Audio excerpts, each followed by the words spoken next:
ඒ වුණාට මේ Earth එකයි දැන් මෙන්න මේ පැත්තේ තියෙන නිව්ට්‍රල් එකයි එකට ෂෝට් වෙනවා. හරිද? සුබ දවසක් වේවා ඔයාලට. මම අද අලුත් වීඩියෝ එකක් අරන් ආවා. බලන්න ඔයාලා කොහොමද මේ වීඩියෝ කියලා. මම අද අරන් එන වීඩියෝ එක තමයි ඔයාලට මාකට් එකේ ගන්න තියෙන අඩුවට ගන්න තියෙන වයර් කෝඩ් වල තියෙන දෝෂ තමයි. ඒක මම කරන්න හේතු වුණේ මට අද වයර් කෝඩ් එකව රිපෙයාර් එකට ඒකේ වයර් උණු වෙලා ඊට පස්සේ ප්ලග් පොයින්ට් එක රත් වෙලා ඒ කියන්නේ ප්ලාස්ටික් එක බේරලා තිබුණේ. ඔයාලට ගන්න එපා කියන හේතු මේ වීඩියෝ එක ඉස්සරහට ඔයාලට තේරෙයි. හරි. අපි දැන් වීඩියෝ එකට යමු. මම වීඩියෝ එකේ මුලින් කියපු වයර් කෝඩ් එක මේක තමයි. ඔයාලට පේනවද වයර් කෝඩ් එකේ මේ 3 pin plug base එක කියන්නේ මේ ගහන හෝල් ටික බලන්න රත් වෙලා උණු වෙලා තියෙනවා. පේනවද? මේ ටික නම් ඒගොල්ලෝ පාවිච්චි කරලා නැහැ. මේක පාවිච්චි කරලත් නැහැ. මේක තමයි පාවිච්චි කරලා තියෙන්නේ. මේකට ගහුවගෙන ෆෝන් චාර්ජර්, රේඩියෝ, ඒ වගේ පොඩි පොඩි විදුලි උපකරණ තමයි ගහලා තියෙන්නේ. අතරින් පතර සාමාන්‍යයෙන් බ්ලෙන්ඩර් එකක් ඒ වගේ ගහලා තියෙනවා. සාමාන්‍යයෙන් ඒක නම් වොට් ගන්න වැඩි. ඒකින් තමයි මම හිතන්නේ මේක මේ වගේ උණු වෙන්න ඇත්තේ. බලමු මේක ගලවලා කොහොමද තියෙන්නේ කියලා.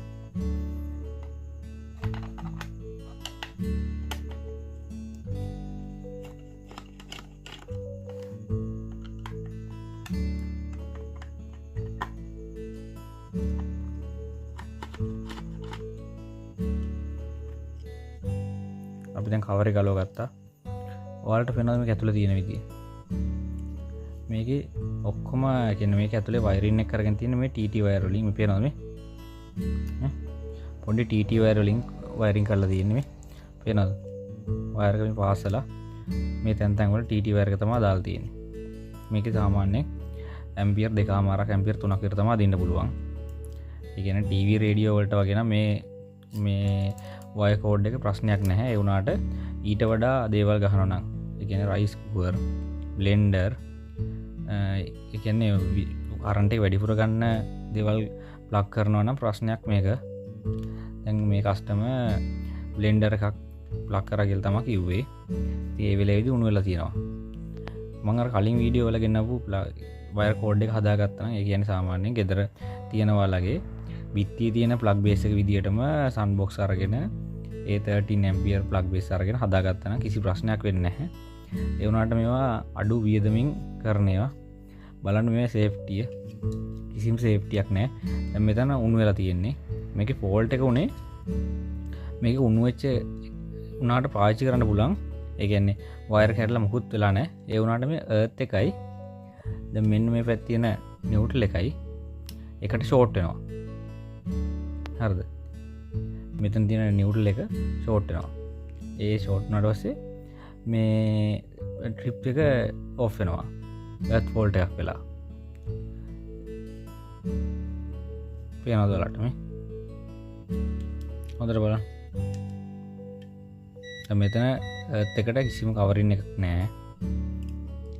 බලන්න මෙතන මේ නිව්ට්‍රල් ලයින් එක නිව්ට්‍රල් ලයින් එක කිසිම කවරින් එකක් නැතුව තමයි ගිහලා තියෙන්නේ. මෙතන මේ පල්ලෙහාට කිසිම කවරින් එකක් නැහැ. පේනවද? මේ වගේ වයර් කෝඩ් වල ප්‍රශ්න තමයි මේ තියෙන්නේ.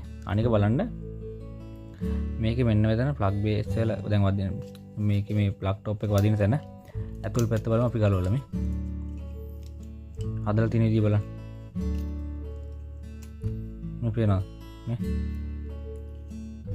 ප්ලේට් එකක් නවලි ඉවරලා මේ දාලා තියෙන පේනවා මේ. මෙහෙම දාලා තිබ්බාට පස්සේ මේවා හරියට ස්පර්ශ වෙන්නේ නැහැ. ඒ කියන්නේ ප්ලග් টොප් එක අපි මේක කියලා හිතන්නකෝ. දැන් ඔන්න මේක මෙතෙන්ට වදිනවා මේ. ඔන්න. දැක්කද මේ වැදුනාට පස්සේ ස්පර්ශ වෙන තැන් දෙක බලන්න මේ. පේනවද? මෙන්න මේ ස්පර්ශ වෙන පොඩි තැන් දෙකේ. එතකොට අදාළ විදිහට ඔයාලට ඇම්පියර් එක ගන්න පුළුවන්ද කියලා ඔයාලා බලන්න. දැන් මේක වටේම හරියට ටච් වෙන්නේ නැහනේ. බලන්න මේ. තැන් දෙකයි ටච් වෙන්නේ මේ. හොඳට බලන්න මේ. දැන් මේ තැන් දෙක විතර ටච් වුණාම හරියට ඇම්පියර් එක ගන්න පුළුවන්ද? මේක හරියට ඇම්පියර් එක ගන්න බැරනහම ඒ කියන්නේ විදුලි උපකරණය ඉල්ලනවා. ඒ කියන්නේ ගන්නවා ඩිමාන්ඩ් එක කියන්නේ හයි ඇම්පියර්. ඒ වුණාට මේ පොයින්ට් දෙකෙන් ගන්න දෙන්න බෑ ලොකු ඇම්පියර් එකක්. එතකොට මෙතන රත් වෙනවා. රත් වුණාට පස්සේ වෙන්නේ මේක රත් වෙනවා. රත් වුණාට පස්සේ ඒක වටේ තියෙන මේ ප්ලාස්ටික් උණු වෙනවා. පේනවද මේ? උණු වෙලා යනවා මේ. දැන් මේක වෙලා තියෙන්නේ මේ උණු වෙලා ඉවරලා මේක එර්ත් එක නිව්ට්‍රල් එක එකට මේ සම්බන්ධ වෙලා. ඒතකොට ට්‍රිප් ස්විච් එක ඔෆ් වෙනවා කියලා තමයි මේක අරන් ආවේ. බලන්න මේ. ඔයාලා මේ වගේ වයර් කෝඩ් ගන්න එපා. කියන්නේ මේ ඇත්තටම දෝෂ තියෙනවා. දැන් ඔයාලට පේනවනේ මේ හදලා තියෙන විදිය, ඇතුලේ තියෙන විදිය මේ. පේනවද? මේවා අරගෙන ගිනි ගන්න පුළුවන් ඔයාලගේ වල.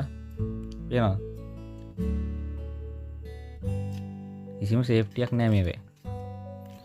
ඒකින්ද හරියට ප්ලග් බේස් අරගෙන මේ වයර් කෝඩ් එක හදාගන්න සන්බොක්ස් දාලා මූලික වියදම් පොඩ්ඩක් වැඩි වෙයි. සාමාන්‍ය රුපියල් 2500 3000 විතරයි. ඒ වුණාට ඔයාලට ගොඩාක් කාලේ පාවිච්චි කරන්න පුළුවන්. මේ වගේ උණු වෙන්නේ නැහැ. පේනවද? මේ මෙතන TT වයර් දාලා දිනවා. මෙන්න මෙතනට එර්ත් වයර් වල අර තනි කේබල් එක තියෙන අර එර්ත් වයර් එකේ ඉන්නේ වයර් 7යිනේ. ඒ කියන්නේ කම්බි 7යිනේ. කම්බි 7ක එක මේ තනි කම්බියක් මේ දාලා තියෙන. පේනවද මේ? මේක ඒකින්ද මේ වගේ වයර් කෝඩ් තියෙනවා නම් පේනවද මේ? මේ වගේ වයර් කෝඩ් තියෙනවා. ඔයාලා ඉන්ඩිකේටරේ පත්තු වෙනවා. හොඳයි. ඒකින්ද කරන්ට් එක බලා ගන්න පුළුවන්. ඒ වගේ දේවල් ගන්න එපා. ඒව ගත්තාම මේ වලට මේ තියෙන දෝෂ තමයි. මේක දැන් මෙහෙම බේරිච්ච හොඳයි. දැන් මේක රත් වෙලා දැන් මෙහෙම එර්ත් ෆෝල්ට් එක ඇවිල්ලා ට්‍රිප් ස්විච් එක ඔෆ් වුණා. කියන්නේ RCCB එක ට්‍රිප් වුණ නැත්තම් මේක ඇවිල්ලා දැන් මෙන්න මෙතන අපි හිතමු මේක මේ දෙක නියුට්‍රල් පේස් ඕඩනා කියලා. නියුට්‍රල් පේස් ඕඩනාට පස්සේ ඔයාලා ගෙදර MCB එකේ දෝෂයක් තිබ්බනම් මේ වයර් ඔක්කොම ටික උණු වෙන්න පුළුවන්. ඒ වගේ දෝෂ තියෙන හින්දා තමයි කියන්නේ මේ වගේ වයර් කෝඩ් ගන්න එපා. ඇත්තටම බොරු වැඩ මේ වගේ එකක් ගන්න එක. මේ වගේ එකක් අරගෙන සාමාන්‍ය මේක රුපියල් 500ක් 600ක් ගන්න අතර තව රුපියල් 2500ක් විතර දාලා හොඳ වයර් කෝඩ් එකක් හදාගත්තා නම් ඇත්තටම ගොඩක් කාලයක් පාවිච්චි කරන්න පුළුවන්. හරි. මං හිතනවා ඔයාලට හොඳ එක්ස්පීරියන්ස් එකක් එන්න ඇති කියලා මම වීඩියෝ එකෙන්.